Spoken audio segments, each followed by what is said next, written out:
Palakpakan po natin ang Diyos sa buhay po ni Pastor Fergie Roque. Praise God!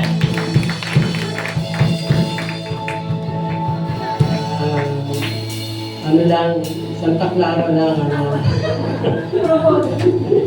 Kasi pag buong gentry, baka So, Santa Clara lang. So, kasi ang gentry ay binubuo po tayo ng apat na, yung sabi natin doon, parang, hindi naman distrito, kundi apat na bahagi ng ating pong kabuuan. So, nandiyan po yung Bacau, nandiyan ang Santa Clara, no? Yung atin, tapos nandiyan ang Manggahan, and yung pong Paskang, Mary Chris. So, apat na pastor po. At ang ating pong head pastor ay walang iba kundi si Pastora Lori. Amen. Praise God! So, magandang umaga po sa ating lahat. Binati niyo ba? Batiin niyo naman yung inyong katabi ng isang pinagpalang umaga. Good morning! Dahil nandito ka ngayon, wala ka sa SM or sa Robinson. Again, maaga pa eh, nasa kanya pa eh. Later. So, unahin muna ang Panginoon, ang gawain ng Diyos. And ngayon po ay last Sunday before our 47th anniversary. Are you all excited? Salamat po sa mga excited na ito. Kayo ba excited? Yes! Yun, dumami na. Excited po ba kayo? Yes! Sino rito? Sino ho ang pupunta ng Luneta? Sa Sabado, taas kamay! Ayan. O yung iba, saan kayo pupunta? So, hanggat maaari ho, no? Yung hindi na natin ina-advise yung mga, yung mga kagaya ko senior. Hindi, yung kaya pa naman, walang problema. Kasi ho, di ba, sa dami ho ng sasakyan, yung lalo na kung bus po, ang parking ho niya, pagka medyo na-late po, ang parking space ho ay doon na sa may CBICC. Imagine yung layo nung kasi ho, ang Ross Boulevard ay isasara. Dahil sa dami ho ng delegates. 10 o'clock, sarado na ho ang Ross Boulevard. So pag hindi ho tayo umabot ng 10 o'clock, kaya nga 6 o'clock ho ang call time eh. Amin mo ba? Sa mga sasama, no? 6 o'clock ang call time para maihatid kayo mismo doon kay, kay Jose Rizal. No? So, para maihatid ko kayo mismo at doon mismo sa Kalabaw, inaantay ko kayo, inaantay tayo doon taon-taon yung Kalabaw. So, doon ho, para medyo malapit-lapit lang ang lakarin. Amen? So, yan po. So, this year ay 47 na po tayo at napakaganda ho ng patuloy na alam kong gagawin at patuloy pang gagawin ng Diyos sa ating mga buhay. And this month po, ang ating theme is Christ's authority is the answer. So, standing as one church. So, yung authority, yung kapangyarihan ng Diyos na ipinagkatiwala sa church. Tayo po yung church, tama? So, ang church po, pag sinabing ecclesia, the assembly of believers, mga grupo ng mga mananampalataya. Yan po yung church. Although, ang alam natin, ang church is yung physical na structure, temple, that is a church. Pero sa Bible po, sinasaad, we are the temple of God. We are the church. Tama? Tayo ang ecclesia. Kalipunan ng mga mananampalataya ng Panginoon. So, ang church po, tayo, as individual, diba, binigyan tayo ng Lord ng authority. Pero yun nga, itong authority ko, binigay sa atin. At ito po yung magiging sagot sa lahat po ng pangangailangan natin. Amen. Kaya nga mahalaga po, as a church, kailangan manindigan tayo, tumayo tayo bilang isang iglesia ng Panginoon. Sabi mo, ikaw ang iglesia ng Diyos. Baka ma-misinterpret nyo ako, ha? Kasi, sabihin natin, ikaw ay iglesia ni Kristo. Yan, sabi mo. Totoo naman, kasi Kasi Christ, Church of Christ. Ano sa Tagalog ng Church of Christ? Iglesia ni Cristo. Masyado lang kasi di ba? Yun kasi pag sinabi Iglesia ni Cristo, that is the other religion. Pero tayo ho, no? Church of God o Iglesia ng Diyos. We are the Church of God, the real God, yung totoong Diyos. Amen? Diba? We are the temple of the Holy Spirit. Ngayon, dahil ang advice ko sa atin, ang leadership, especially sa Cavite, in-advise po tayo na ang ating pong share ngayong umagang ito ay patungkol po doon sa tinatawag na consecration. Sabi natin, consecration. A call to consecration. No? Isang panawagan para sa isang buhay na punong-puno ng kabanalan. O yung tinatawag na a life set apart for God. Sabi natin, a life set apart for God. Pag sinabi kasi consecration, maya maintindihan natin. Sabi po ng Joshua chapter 3 verse 5, basahin lang po natin. In Joshua chapter 3 verse 5, sabi diyan, then Joshua said to the people, consecrate yourselves, for tomorrow the Lord will do wonders among you. Again, sabi natin, consecrate yourselves, for tomorrow the Lord will do wonders among you. Sino rito ang patuloy na naghahangad ng mga wonders o himala mula sa Panginoon? Of course, we want miracles from the Lord. Every day, we want miracles. At ang isang miracle na nangyayari po araw-araw, kagaya ngayon, isang miracle na tayo po'y buhay. Meron tayong buhay, may pag-asa na naman tayong makikita mula sa Panginoon. At ito po'y mangyayari kapag ang buhay po natin everyday. Kailangan maintindihan natin, lagi dapat nandun yung tinatawag na consecration. Amen po ba? Yung pagkakaroon ng buhay na talagang inilagak natin sa ating Panginoon. So let's pray. Lord, salamat po ngayong umagang ito as we gather here today. Lord, we ask for your Holy Spirit to lead us, to guide us this morning. Samahan mo po kami as we listen to your word. Kagaya po ng aming panalangin, Lord, patuloy po namin pininiwalaan ang iyong presensya at ang iyong Banal Espiritu ay magtuturo sa amin sa umaga ito. We will open our hearts and our minds and we will receive your message, Lord, this morning. Marami pong salamat. Anoint your servant. Ikaw lamang ang patuloy na maluwalhati at matakila. Ito po ang aming panalangin sa pangalan ni Jesus. Amen and amen. Palapakan po natin ang Panginoon. So ang background po, dito pong Joshua chapter 3, ito po yung pagkakataon na ang Diyos po ay inihahanda na sila para tanggapin yung pong lupang pangako ng Panginoon. But before that, ang instruction po ng Panginoon through Joshua, before they can reach the promised land, the Lord, the land promised to them, they need to consecrate their lives. Kailangan mo na nilang i-consecrate yung mga buhay nila. Ibig sabihin, para maranasan nila yung himala ng ating Diyos at yung mga magagandang bagay na nais ng Lord na iparana sa kanila, kailangan nilang gawin muna yung part nila. Ibig sabihin, sabi yan, the message clearly reveals our part and God's part. Ano po yung part natin bilang mga mananampalataya, pagaya ng mga Israelites? Kailangan i-consecrate yung buhay. Amen po ba? Consecrate ourselves. Of course, that is our part. Yan po yung bahagi natin bilang mananampalataya.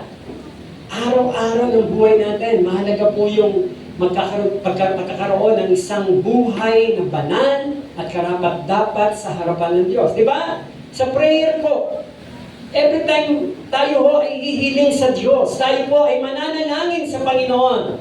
Ang gusto natin, ang buhay natin ay karapat-dapat, tama? Kasi alam natin na ang Diyos hindi sasagot kapag ang buhay natin ay himalayo sa Kanya. Sabi nga ng Psalm 66 verse 18, di ba? Ano sabi doon? If we regard iniquity in my heart, the Lord will not listen. Kapag meron tayong itinatagong kasalanan sa ating buhay, in Psalm 66 verse 18, hindi tutugon ng Diyos. Hindi sasagot ang Panginoon. So, ibig sabihin, ang isang consecrated life in the sight of God, ng isang buhay na banal, pwede ho natin sabihin, yan po ang susi para sa katugunan ng Diyos. Amen mo ba? Sabi din po ng Isaiah 59, alam natin yan, pamilyar tayo. Ano sabi ng Isaiah 59 verse 1 and 2? Ang kamay ng Diyos hindi, di ba? Hindi mahikli. Ang tenga niya ay hindi bingi. Subalit nagiging mahikli ang kamay niya, nagiging bingi ang tenga niya dahil sa kasalanan. Amen. So, ibig sabihin ng isang buhay na malayo sa Diyos, isang buhay na hindi karapat-dapat sa Diyos, hindi ho ito magiging kalugod-lugod sa Kanya. Kasi everyday we need something from the Lord. Di ba? Meron tayong pangangailangan. Hindi pa pwedeng, Lord, bless me, pero ang buhay mo naman, napakalayo sa Diyos. Lord, answer my prayer. Lord, heal my body, heal my sicknesses. Pero ang buhay mo naman, napakalayo sa Diyos. Imposible ang Diyos sasagot. So, mga gagawin natin yung part natin. Anong part natin? You have to consecrate yourself. Ano naman ang part ng Lord? Once na na-consecrate yung buhay mo, ang part naman niya, He will do wonders, amazing things, powerful works, miracle wonders, and miraculous deeds. Sino naniniwala walang imposible sa Diyos? God is awesome, God is powerful. Nothing is too hard for Him to do. Kaya lang, minsan nagiging maikli, nagiging tingin ng Diyos dahil sa kasalanan. Ibig sabihin, yun ang nagiging hadlang, nagiging balakid. Sino rito naligo? Sino naligo kanina umaga? Tinanong ko na naman. Lahat naman tayo naligo. Di ba may gripo tayo? Minsan ba naranasan nyo yung gripo parang kapatak lang? Yung parang hindi bumuhos ng malakas? Parang pag binuksan mo, bakit gano'n? Nagbayad naman ako. May bill ba? Meron bang unpaid bills? Bakit gano'n? Parang naputulan ako ng, dito ba ang tubig? Ano ba ang tubig sa atin dito? Saan ako ang nagsusupply? Deep well. Walang bayad. Meron din.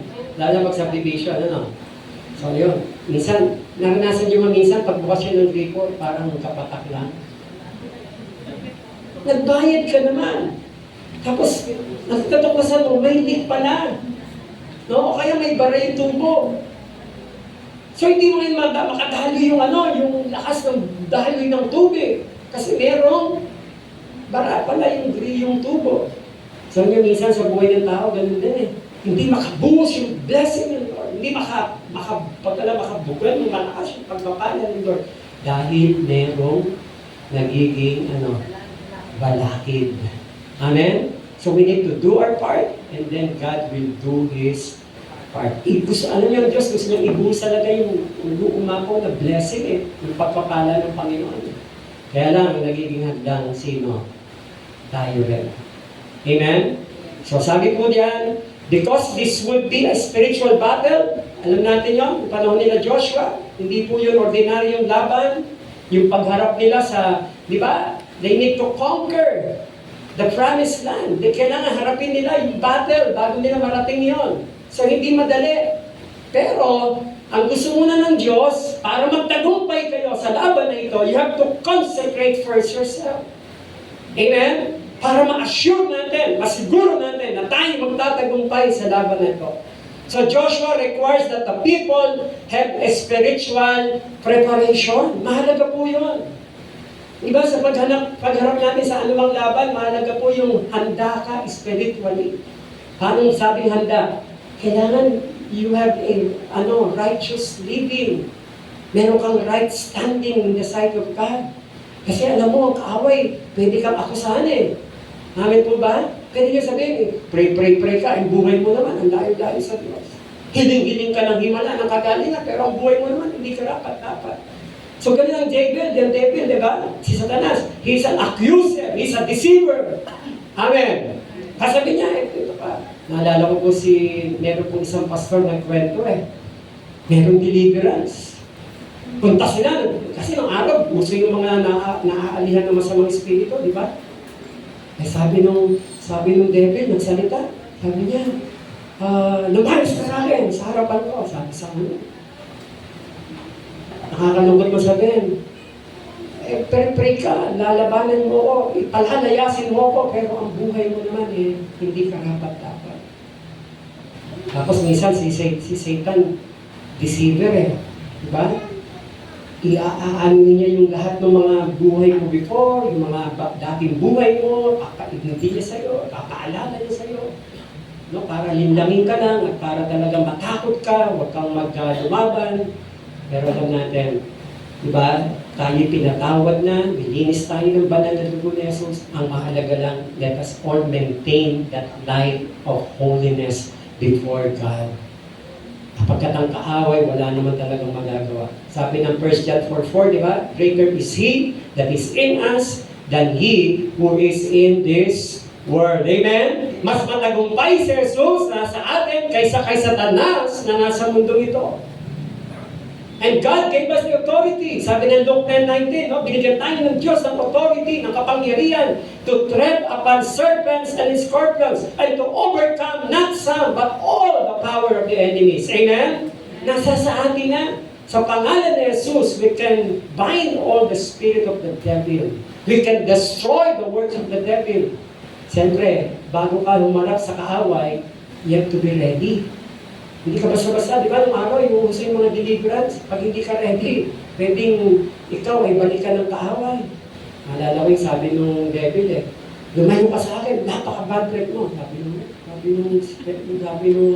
nung masamang espiritu.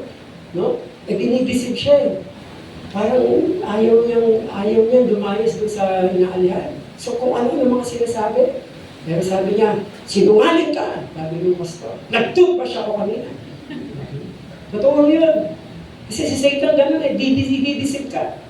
Alam niyo, nung araw, hindi ko makakalimutan, meron kami pinuntahan sa Nueva Vizcaya na. Hindi ko lang kung naikwento ko na yun.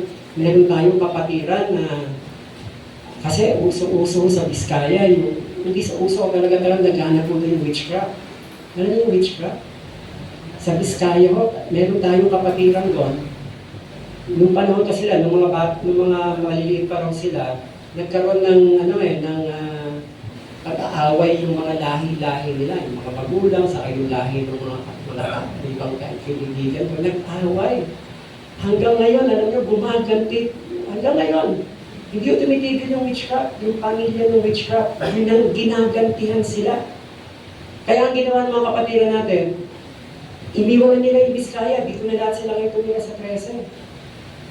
At alam niyo ba, nung time na yun, naalala ko si Pastora Presi Canlas, yung aking head pastor ng Paranaque, Punta kami ng Vizcaya.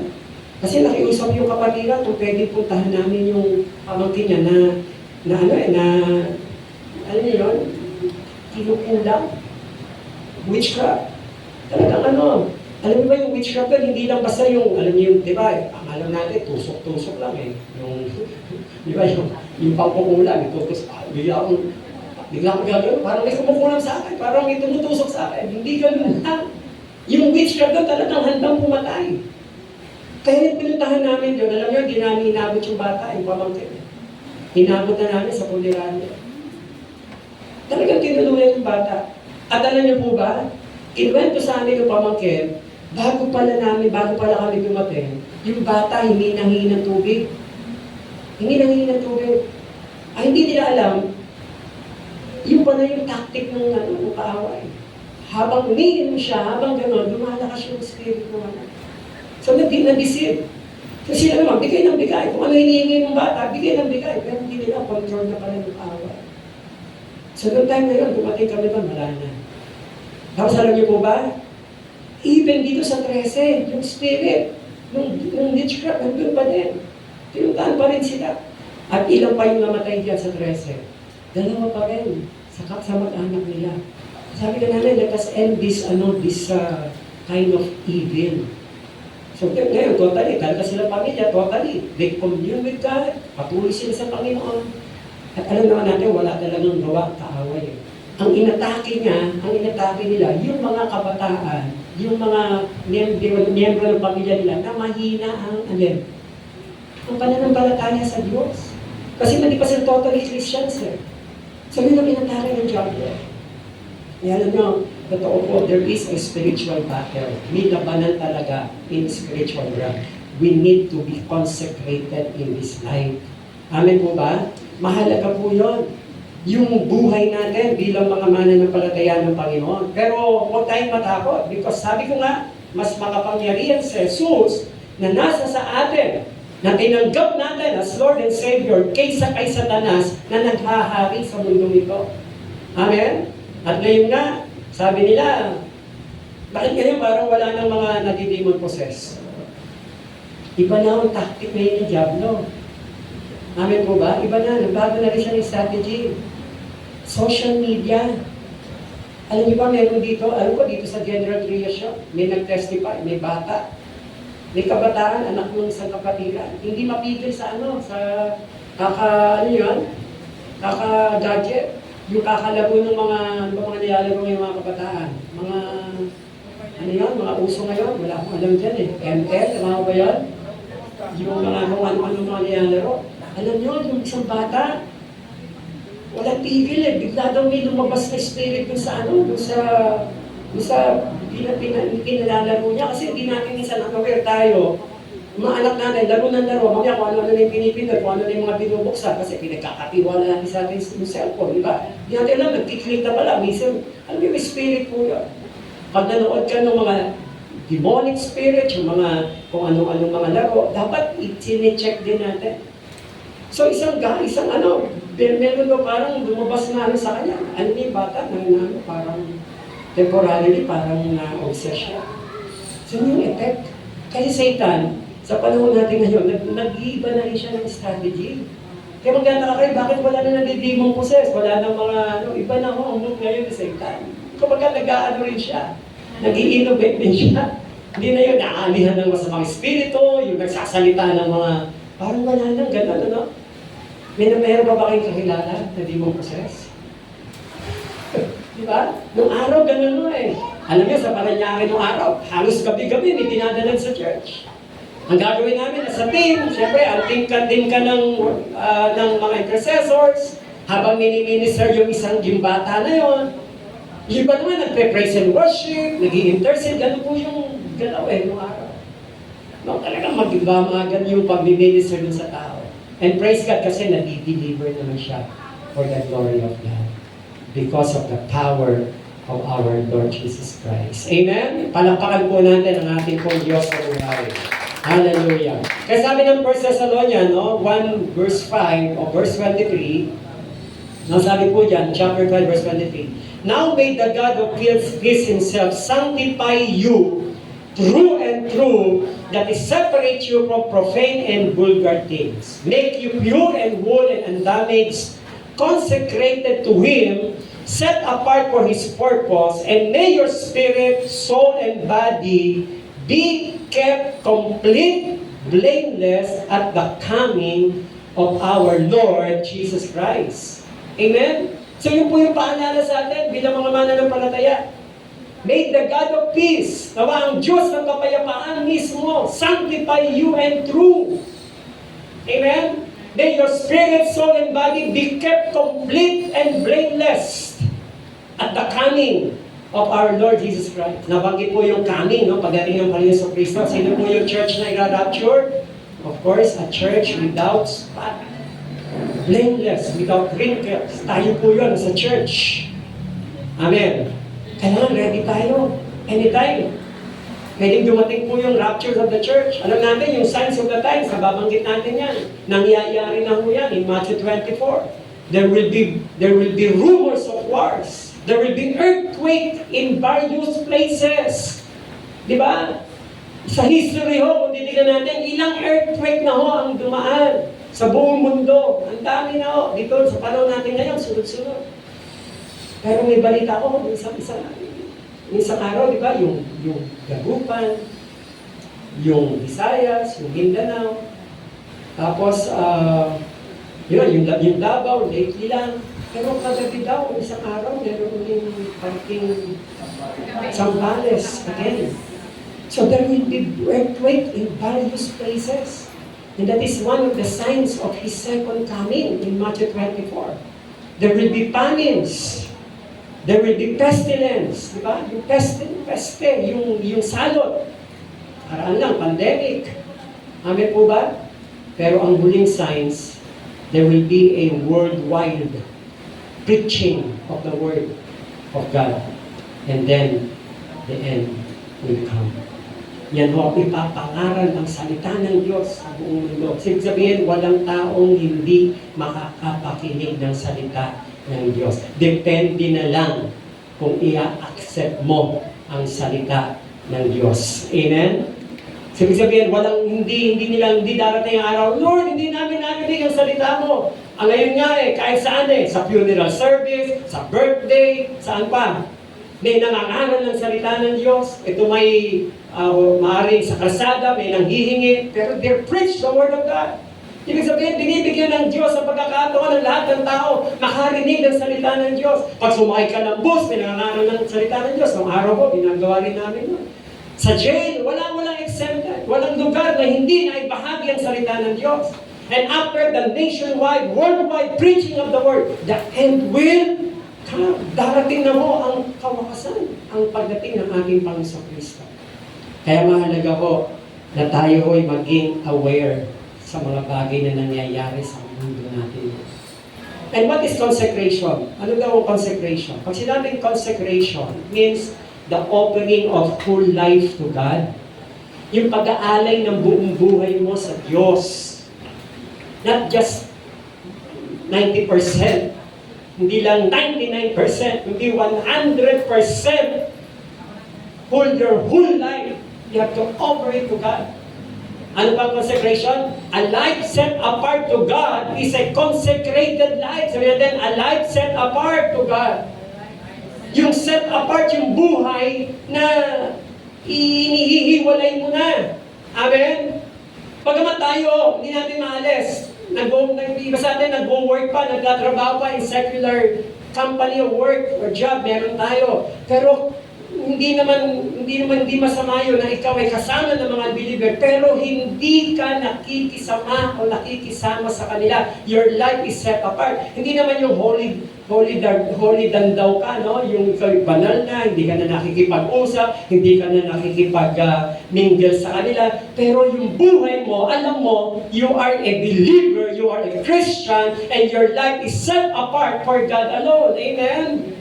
Lalo na kung ikaw ay involved in the ministry. Dapat yung buhay mo, talaga alam mo, this life is for God's purpose only. Ipapagamit ko lang ang buhay ko para sa Panginoon. Nung araw ko, nung ako'y na-assign sa NAIC, talagang pinagalitan ko yung ilang instrumentalist. Kasi tumutugtog sila, at the same time, tumutugtog din sa worldly, merong gano'n, nagpapagamit sa ibang kumbaga hindi church, tumutugtog sa banda, kung ano-ano mga awit na kinakanta, tapos tutugtog sa Sunday. Parang hindi tama yun. Your life is set apart for God alone. Kung pinagamit ka ng Lord in the ministry, huwag mo nang hayaang gamitin ka pa in worldly, in this world, no? In this worldly things. Amen po ba? Kasi your life is set apart for Him alone. Amen. Naintindihan niyo po? That is the consecration. Set apart for God. So consecrate means to make holy or to dedicate to a higher purpose. So consecration is final and continual. Sabi natin, final and continual. So pag inalay mo yung buhay mo sa Panginoon, that is final. Wala nang back out na po ako, ayoko na po. Hindi.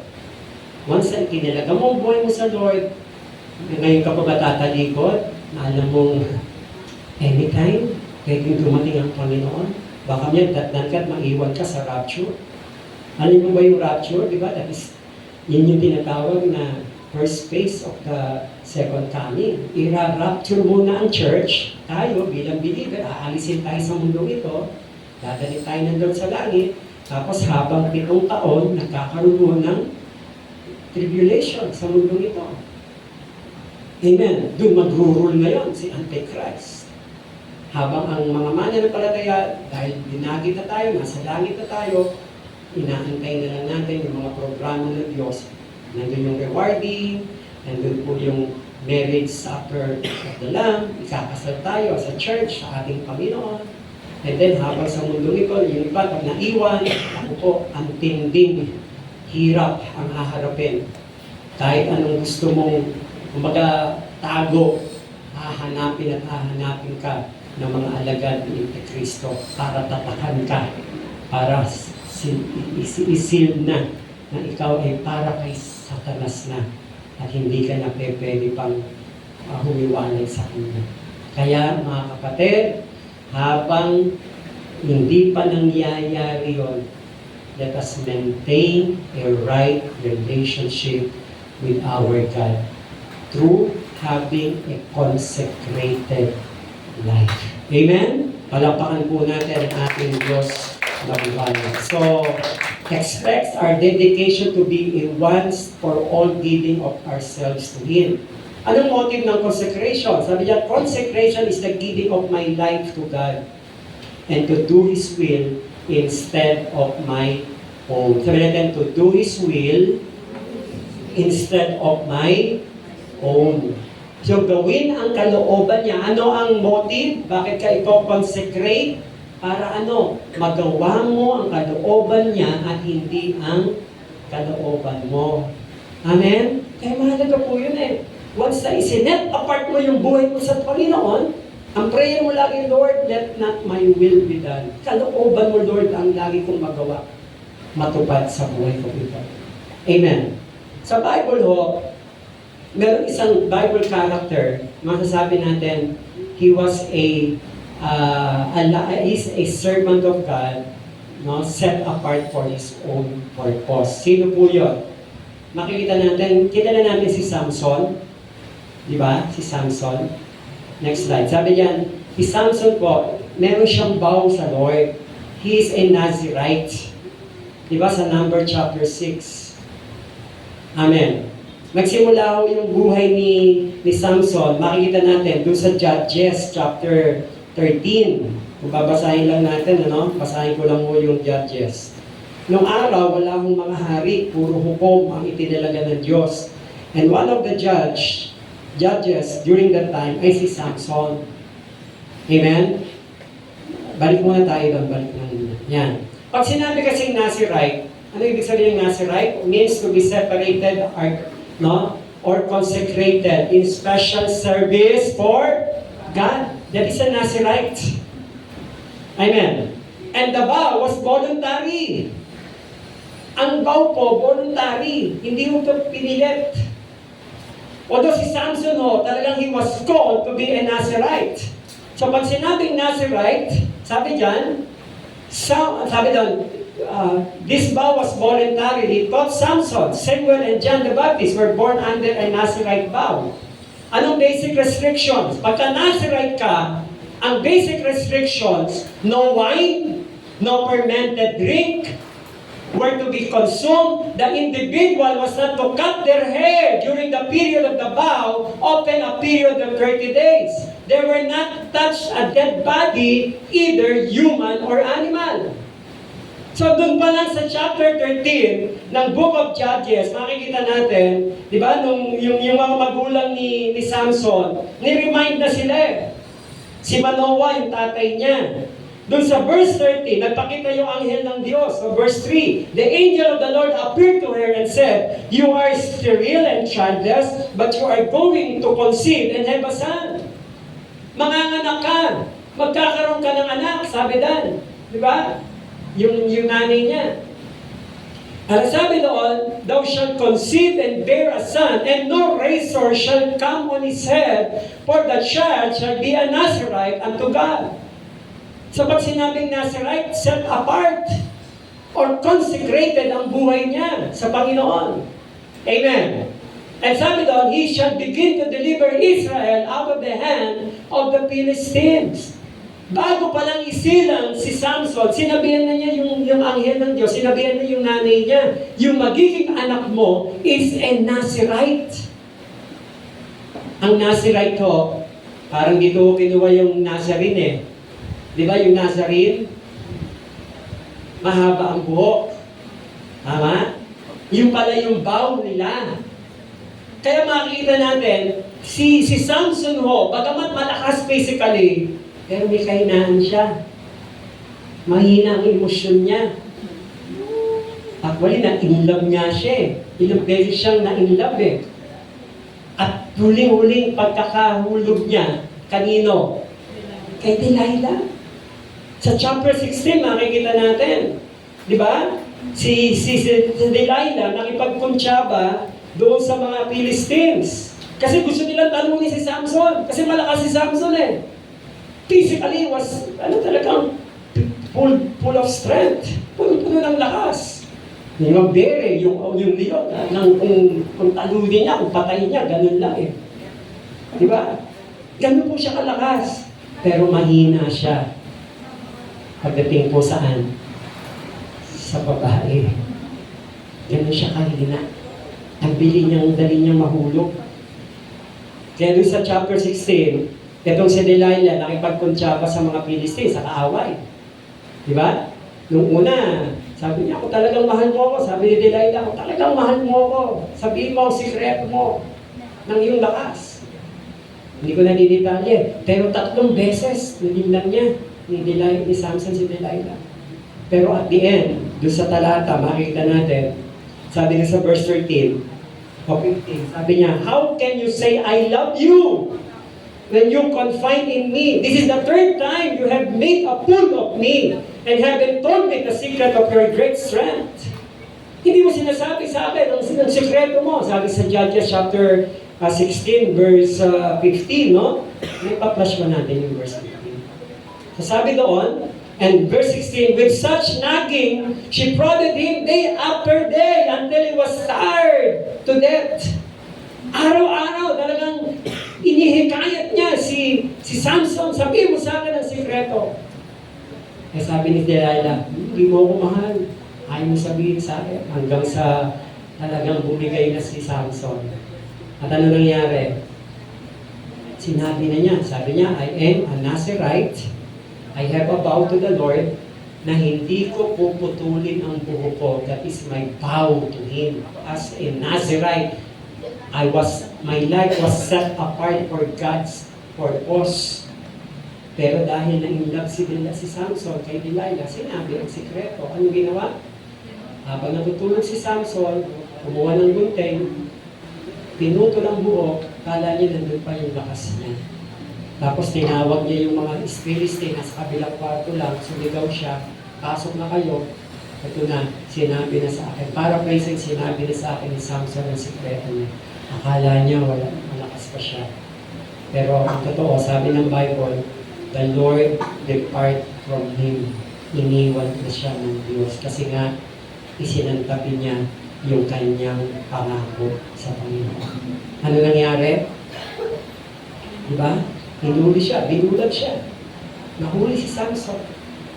Pero alam nyo, ang pinakamagandang part sa buhay ni Samson, makikita ko, doon po sa huling prayer niya. Anong sabi niya? Nung siya po'y nakatali na. Di ba? Dumating po yung lahat ng kasiyahan ng mga Philistines sa panahon na yun. Saya-saya sila kasi nahuli na nila si Samson. Tapos, ang ginawa ni Samson, tumawag ng alipin.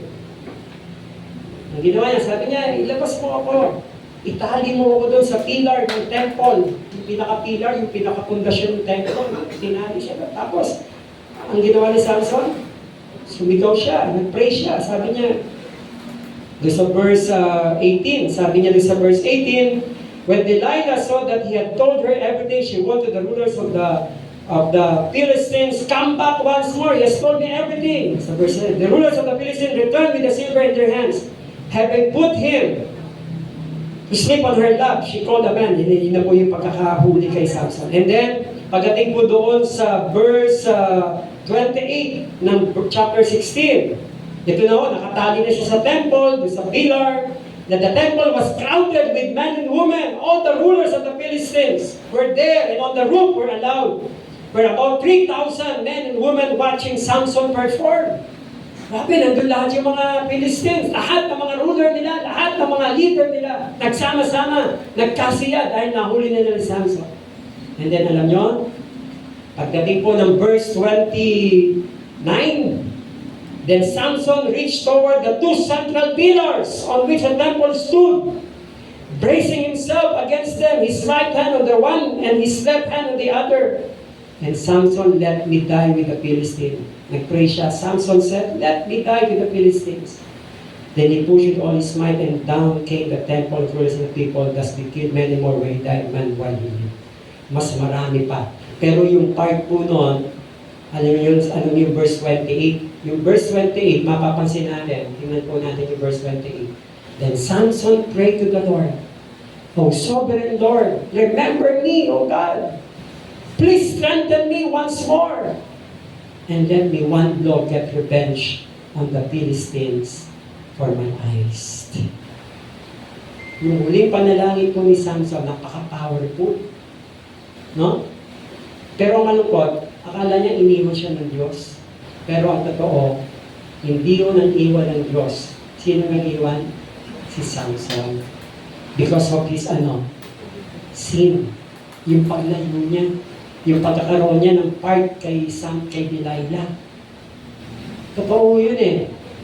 Hindi naman tayo pinagbabawalan ng Lord na magkaroon ng relationships. Tama? O yung mga kabataan, wag muna, magbata pa. Tayo, yung mga asawa na. Pag may asawa ka na, you are set apart for your husband or for your wife, di ba? Di ba? Tayo, kung paano set apart yung buhay natin para sa Panginoon, pag nagkaroon ka ng asawa, set apart na yung buhay mo sa asawa mo. So, mahalaga po, i-maintain natin yung relationship with God, of course, our relationship with our, human partner, relationships. Amen? At wag magkakaroon ng yung tinatawag na involvement. Kasi pwede kang maakay eh. Pwede kang madala eh, ng mundo eh. Amen po ba? Yung buhay mo, tayo po, hindi man tayo maaaring nasiray, pero tinawag tayo ng Lord to set apart our life to Him. Amen po ba? Darating ang time, pwede tayong matukso, pwede tayong madala ng mundong ito, at malayo tayo sa Panginoon, kagaya ni Samson, nalayo sa Diyos. Dahil na-involve siya sa mga bagay sa mundong ito. Nawala yung lakas niya. Nanghina po siya. Pero once again, when he prayed to the Lord, alam niyo, ang Diyos tapat eh. Ibinalik yung lakas niya noong time na yun. Amen po ba? Wala na yung buhok niya, pero naniniwala ako, nung panahon na yon, tumutubo ulit. Tama? Pwedeng hindi sinabi kung ilang panahon eh, pero tumubo. Siguro nung matagal na nakabilang po siya, maaaring nandun siya, pero ni-restore ng Lord. Unti-unti, binalik. Amen po ba? Kaya alam nyo, walang imposible sa Lord. Wala namang nakikita mo ng buhok dito, no? Lahat tayo. Nothing is too hard for God. Kaya kahit medyo wala ng buhok, naniniwala tayo, tutubo yan. Miracle. Amen po ba? God will do wonders among us. And nothing is too hard for Him to do. Pag gusto niya, mangyayari. Amen? Gusto niya, may strengthen uli si Samson, mapalakas siya ulit. Pinalakas siya ng ating Panginoon. Amen?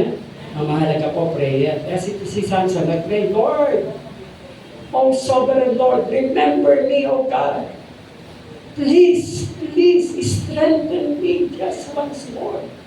Let me, with one blow, get revenge on the Philistines for my two eyes. Kasi binulag siya eh.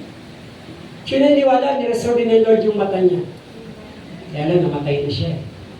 Diba? Binagsakan na rin siya, kasama na nung building, nung temple. Pero I believe, Samson po, bago na huli ang lahat, nakapag-repent. Amen?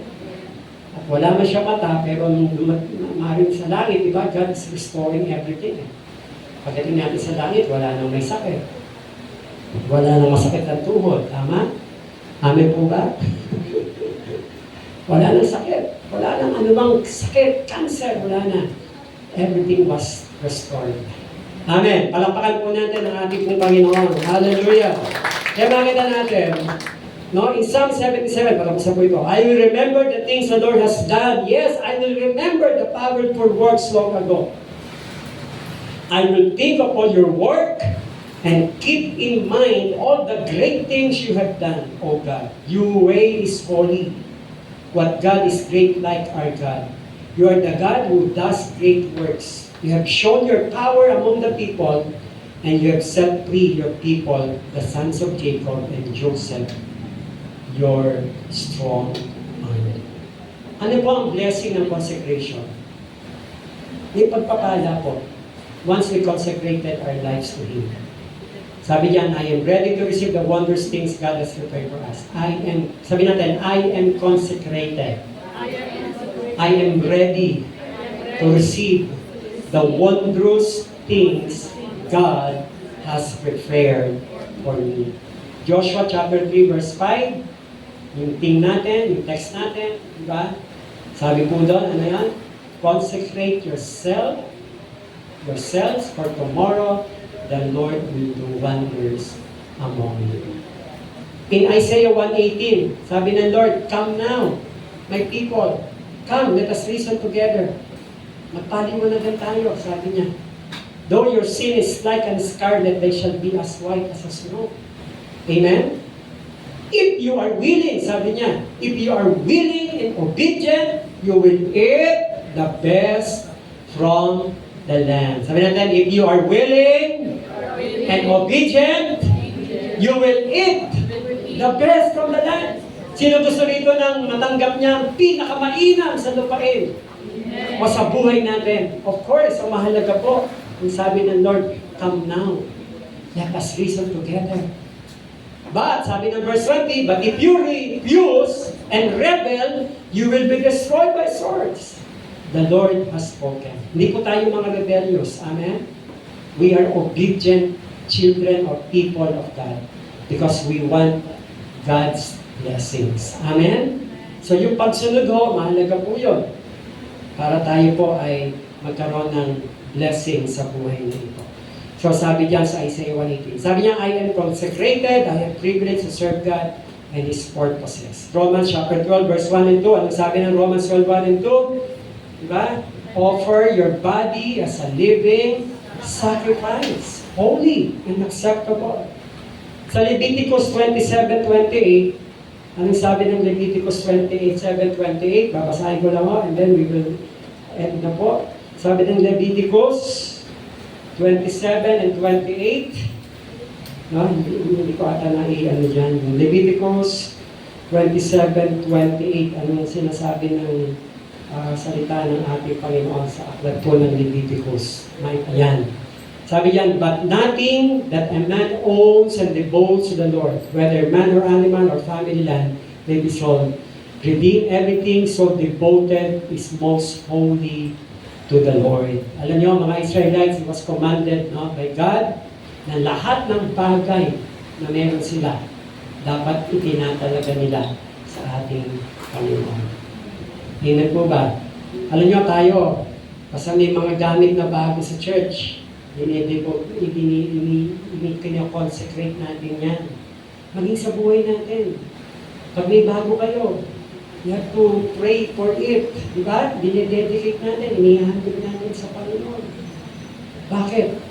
Ayun, para lang sa Panginoon yan. Itong keyboard, para lang sa gawain ng Lord yan. Hindi pa pwedeng natin inaalaw na gamitin yan para sa ilalabas, tapos gagamitin sa mga ibang gawain. No? Yan ay para lang talaga sa church. Hindi pa pwedeng tugtugan ng hindi mga praise and worship. Kasi nga, consecrated yan ng bagay na yan. Kaya lalo na tayo, yung tumutugtog, tayong lahat ang ginagamit ng Panginoon.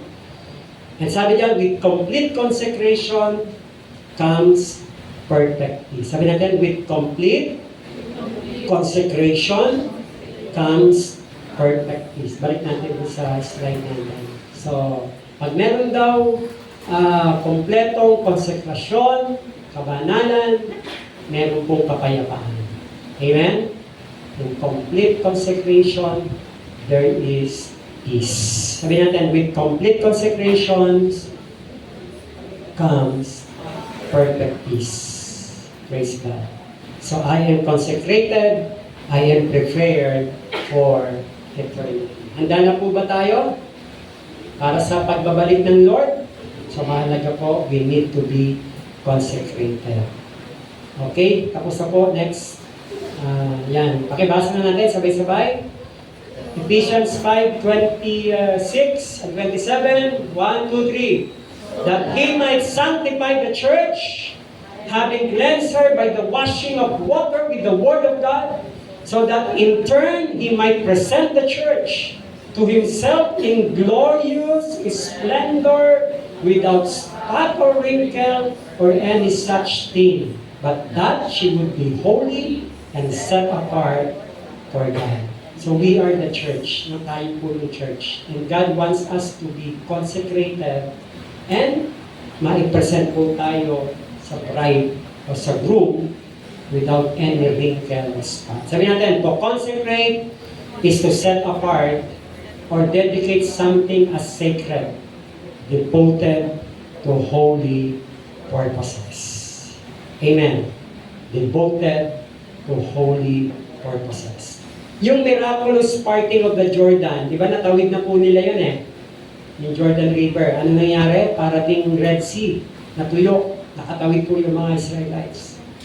It is the beginning of a series of miracles that demonstrated to the Israelites that their God was indeed among them. Kaya verse 7, the Lord said unto Joshua, this day I will begin to magnify thee in the sight of all Israel, that they may know that I was with Moses, so I will be with you. Amen? So nangyari ho yung miracle of the parting of the Jordan River because of their consecrated life. Amen. Kaya kung gusto natin gumawa ng himala ang Diyos patuloy sa buhay natin, ano ang sikreto? You have to consecrate your life. Ano ang consecration? Set apart for God. So tayong lahat po, I believe, God called us to set apart. We are Nazirite. Handa natin ang buhay natin para sa Panginoon natin. Tinalaga natin ito, hayaan natin ang Diyos ay maluwalhati sa buhay natin. Sabi ng 1 Corinthians 31, di ba? Whatever you do, whether you eat or drink, do it all for the glory of God. Ano man ang ginagawa natin, kumakain tayo, uminom, whatever, lahat ng bagay na gagawin natin, gawin natin lahat para sa kaluwalhatian ng ating Panginoon. Amen. Harapan po natin si Jesus. Tayo po natin yung ngayon. Sa oras pong ito. Hallelujah. Kaya natin ang buhay natin ay patuloy po nating maitalaga lang sa ating Diyos na buhay. Yung time na tayo po'y kumilala sa Kanya, tinanggap natin siya as our Lord and Savior. No? Hindi lang po natin siya Savior. Tama? He's not just our Savior. Hindi lang natin siya tagapagligtas. Siya po ay ano natin, Panginoon. Siya yung Diyos natin. Kaya dapat ang prayer natin lagi, Lord, araw-araw, Lord, let your will be done in my life. Ang kalooban mo, ang laging masunod sa buhay ko ito. Tulungan mo ako ma-maintain, mapanatili, ang isang buhay na may kapanalan sa iyong harapan. Diba? Sabi ng 1 Peter chapter 1 verse 15, God called us to be holy, for He is holy. Naalala ko yung John 17:17, ano? Sa John chapter 17 verse 17, alam yung prayer ni Jesus sa mga disciples bago siya nang umalis? Naalala ko lang ito. Basahin ko lang, ano? In John chapter 17 verse 17, anong prayer ni Jesus? Sabi niya, Lord, sanctify them. Father, sanctify them by your word. Because your word is truth. Sanctify them. Sa mga unang natalata ng John 17, ito po yung prayer ni Jesus eh. Sabi niya sa verse 11 o verse 9, sabi niya, I pray for them. I am not praying for the world, but for those you have given me, for they are yours. Ano yung prayer ni Jesus? Sabi niya, Lord, pinapanalangin ko sila. Hindi ang mundong ito, kundi sila. Sino po yun? Mga disciples tayo, bilang mananampalataya. Sabi niya sa verse 9, 10, all I have is yours, and all of you have is mine, and glory has come to me through them. Verse 11, I will remain, sabi niya, I will remain in the world no longer. Wala na ako sa mundo, sabi ni Jesus. But they are still in the world. Nandito pa rin sila sa mundo. And I'm coming to you, Holy Father. Sabi niya, sabi ni Jesus Christ, protect them by the power of your name. The name you gave me so that they may be as one as we are one. Ano sabi ni Jesus Christ ang prayer niya? Lord, protektahan mo po sila pamamagitan ng aking pangalan. At sabi ng verse 13, I am coming to you now, but I say these things while I am still in the world, so that they may have the full measure of my joy within them. Verse 14, I have given them your word. Binigay ko ng Panginoon sa kanila yung salita. And the world has hated them, for they are not of the world any more than I am of the world. Alam niyo, ang totoo ho, bagaman nandito pa tayo sa mundo, pwede tayong makontaminate ng mundong ito. Pero alam niyo, prayer ni Jesus Christ, sabi niya, Lord, protect them. Ingatan mo sila habang sila po ay nasa mundong ito. I have given them your word. Binigay ko na sa kanila ang iyong salita, Panginoon. Sabi ng verse 14, o verse 15, anong prayer ni Jesus? My prayer is not that you take them out of the world. Hindi ko pinapanalangin, Lord, alisin mo na sila sa mundo. Pero ang prayer niya, protect them from the evil one. Ingatan mo po sila sa lahat ng gawa ng kasamaan. And verse 16, sabi niya, they are not of the world. Hindi na tayo sa mundo nito, amen? Our life is set apart for God. Pagamat nandito pa tayo sa mundo, pero lagi natin isipin, Lord, sanctify me, consecrate me, because I am not of this world. At ang finally, sabi ni Jesus Christ, sabi niya, sanctify them. Sa ibang translation, consecrate them, Lord, by the truth, because your word is true. Verse 18, sabi niya, as you sent me into the world, I have sent them into the world. For them, I sanctify myself, that they too may be truly sanctified. Amen. Totoo ho, ang hirap pong mabuhay sa mundo ito eh. Ang daming temptations, ang daming gawa ng kaaway. Pilit tayong inaakit ng kaaway, ibalik ulit sa Kanya. Pero ang buhay natin po ay sa Panginoon natin. And I believe all of us are sanctified and protected by our Lord Jesus Christ. Huwag lang natin pahintulutan ng kaaway na muli tayong akitin sa anumang gawa niya. Nawa, mapanatili tayong nasa magandang sitwasyon ng buhay natin as Christians. We always believing and trusting God as our Lord, not just our Savior. Amen? Palakpakan po natin ang ating Panginoon. Hallelujah.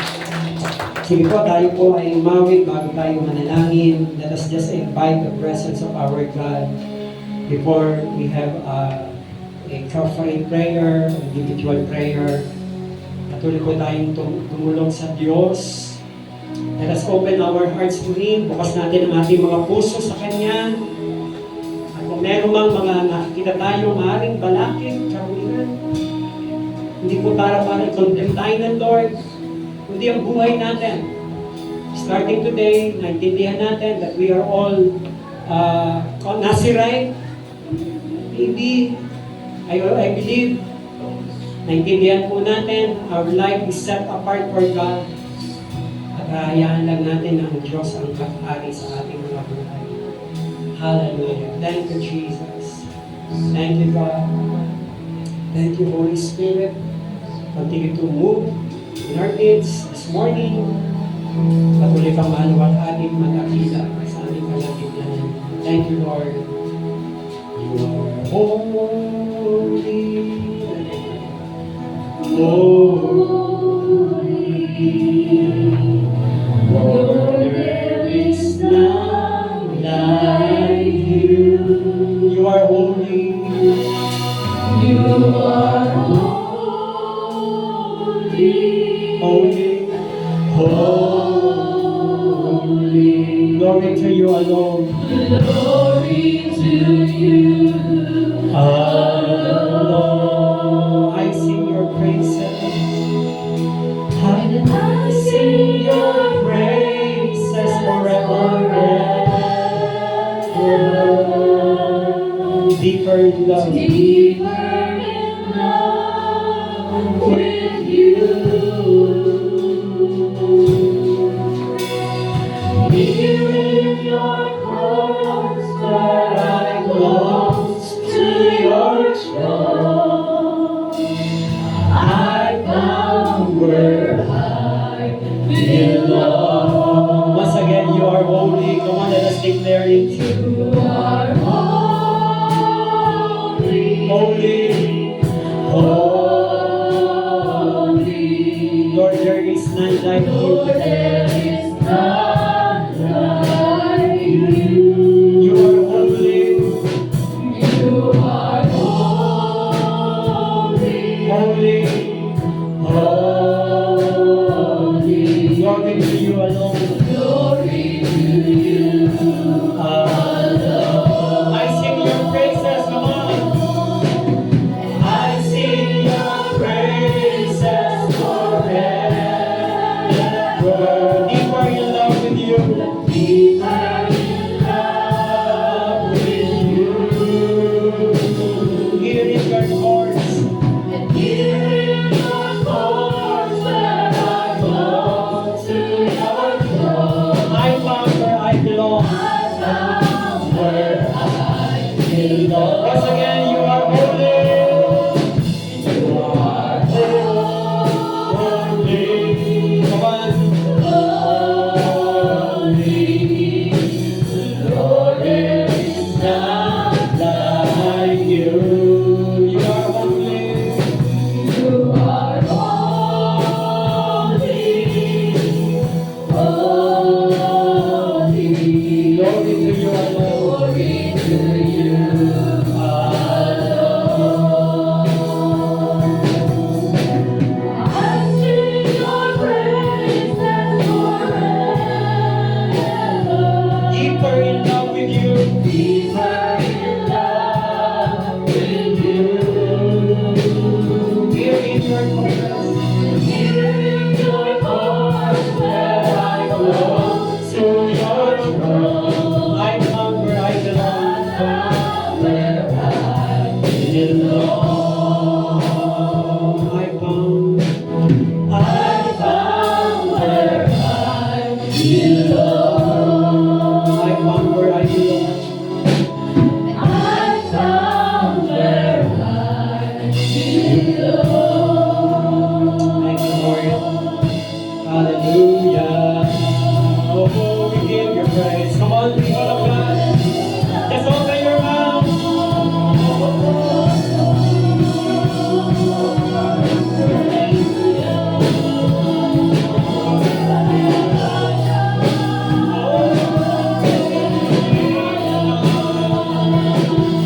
You are worthy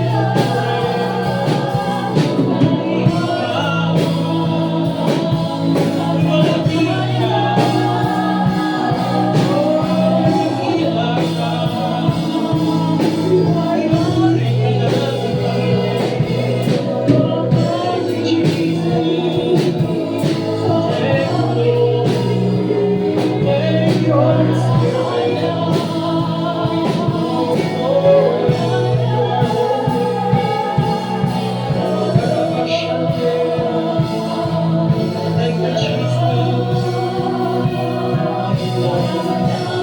Hallelujah.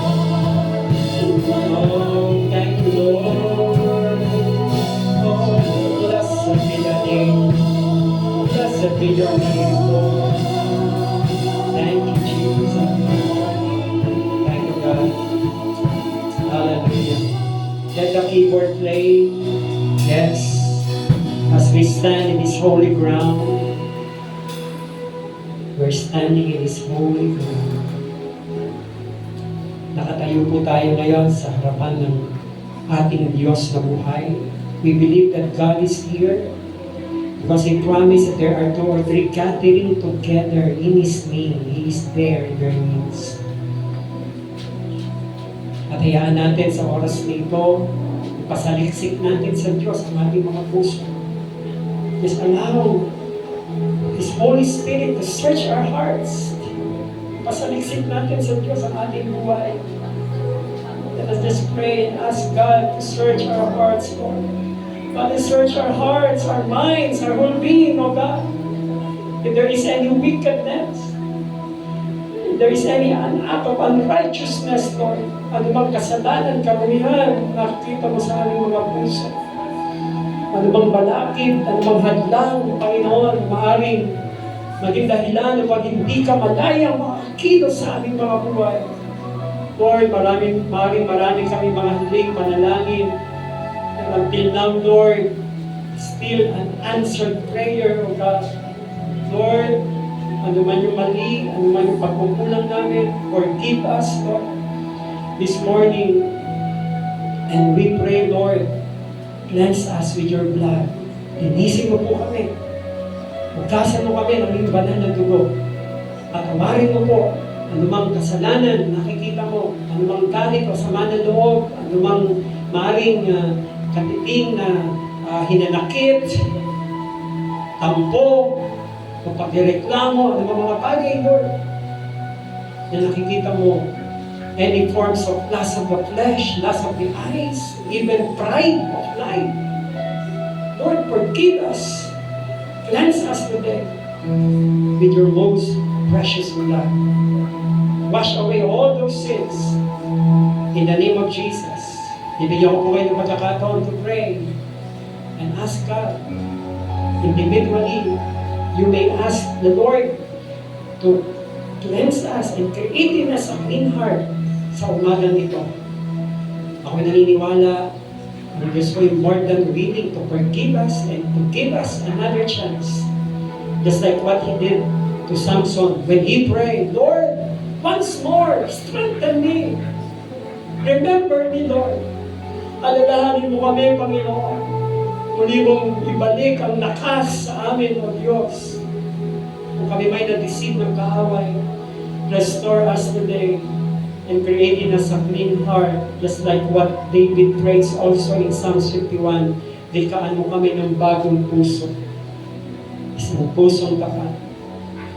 Lord, salamat po. Ang dalangin ko po, Lord, kasihan mo kami ng iyong banal na Espiritu. Puspusin mo kami ngayon ng iyong Espiritu. And creating us a new heart. A heart that is undivided. A heart that is more than willing to obey you, Lord God. In Jesus' name. Maraming salamat po. Lord, consecrate our lives. Make us holy. And we will set apart, Lord, with your help, ang buhay namin ito. Itatalaga lang namin sa iyo, Panginoon. At sa iyo lang kami. Sa iyo lang namin ipapagamit ang buhay namin, Panginoon. Para sa iyong kapurihan at sa iyong kalwalatinan. And I pray, Lord, sa mga panalangin po ng iyong mga anak na narito, whatever longings and prayers of their heart, if they want healing, Lord, release your healing, your miracle, O God. Let your people receive, Lord, that miracle, Lord. For you promise that tomorrow you will do wonders among us.